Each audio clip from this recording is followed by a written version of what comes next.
গোটা দেহের মধ্যে আমি তোকে আমাকে চেনার জন্য সব কিছু দিয়ে দিয়েছি বান্দা, সব দেখো। আল্লাহ রাব্বুল আলামিন এবার শুধু বান্দাকে নিচে দেখতে বলেন নাই, বান্দা অনেক সৃষ্টির দিকে তাকাতে বলেছেন বান্দাকে। আফালা ইয়ানজুরুনা ইলাল ইবিলি কাইফা খুলিকাত ওয়া ইলাস সামাই কাইফা রুফিআত ওয়া ইলাল জিবালি কাইফা নুসিবাত।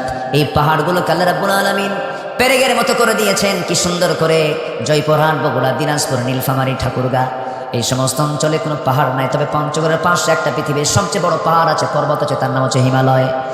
সেই হিমালয় গোটা অঞ্চলকে ব্যালেন্স করে রেখে দিয়েছে যেন আন্দোলিত না হয়, জমিন যেন নড়াচড়া না করে। আল্লাহ রাব্বুল আলামিন সুন্দর করে পাহাড়গুলোকে পেরেকের মতো করে দিয়েছেন। বাংলাদেশের সিলেট অঞ্চলে, চট্টগ্রাম অঞ্চলের সবচেয়ে পাহাড় বেশি। এই পাহাড়গুলো কেন দেওয়া হলো? এই পাহাড়গুলোকে পেরেকের মতো করে দিয়েছেন আল জিবাল আউতাদা। আল্লাহ বলছেন বান্দারে এত সুন্দর করে সৃষ্টি করে দিলাম সব তোর জন্য বান্দা, তোর দায়িত্ব হলো কারো জিকির না করে তুই বলবি আলহামদুলিল্লাহি রাব্বিল আলামিন। ভূমিকম্প যেন বেশাঘাত না করে আল্লাহ রাব্বুল আলামিন যেন পাহাড়গুলোকে বানায় দিয়েছেন। যে পাহাড়গুলো আমরা দেখি, এই পাহাড় যদি আমরা বাহ্যিক অংশটা বাইরে দেখি, বিজ্ঞান বলছে বাইরের অংশ যতটুকু বড় তার চাইতে 90 ভাগ বেশি অংশ আছে তার ফাউন্ডেশনে। আল্লাহু আকবার বলেন। ফাউন্ডেশনটা 90 ভাগ আর 10 ভাগ হলো উপরে থাকে। আল্লাহু আকবার। এটা কে করে দিয়েছেন? আল্লাহ বলছেন বান্দা ভূমিকম্প যেন তোমাকে বেশি ক্ষতির দিকে না নিয়ে যায়। ভূমিকম্প একটা চলমান প্রক্রিয়া। আমরা যেখানে থাকি এই জমিনটা কিন্তু স্থিতিশীল না, এর ভিতরে এর মধ্যে নড়াচড়া আছে, প্লেটগুলো নড়াচড়া করে, শকওয়েভ হয়, ধাক্কা হয়।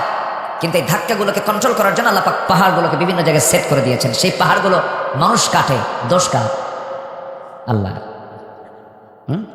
পাহাড় কাটলে তো আন্দোলিত হবে। পাহাড় কাটে না, আমার দেশে পাহাড় কাটে না, কাটে। পাহাড়গুলো কে দিয়েছেন? আল্লাহ দিয়েছেন। সম্মানিত ভাইয়েরা, আকাশে পাখি ওড়ে, সে পাখিগুলো কত সুন্দর বলুন তো। পাখি সুন্দর না বিমান সুন্দর? আসতে কয় বলেন তো, পাখি আপডেট, পাখি আধুনিক না বিমান আধুনিক? পাখি আধুনিক। কে বলছে বিমান আধুনিক? পাখি আপডেট, পাখি উন্নত। আল্লাহু আকবার। আচ্ছা, পাখি থেকে বিমান না বিমান থেকে পাখি? বলেন, পাখি থেকে বিমান।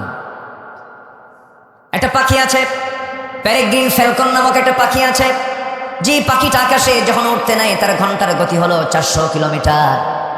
কেউ তো সুবহানাল্লাহ বলতেছেন না ভাই? কত কিলোমিটার বলেন? 400 কিলোমিটারের বেগে একটা পাখি আকাশে ওড়ে। 400 কিলোমিটার কিন্তু এই সেই কথা না। 1 ঘন্টায় আপনি ওই গতিতে ঢাকা যাবেন আবার আসবেন।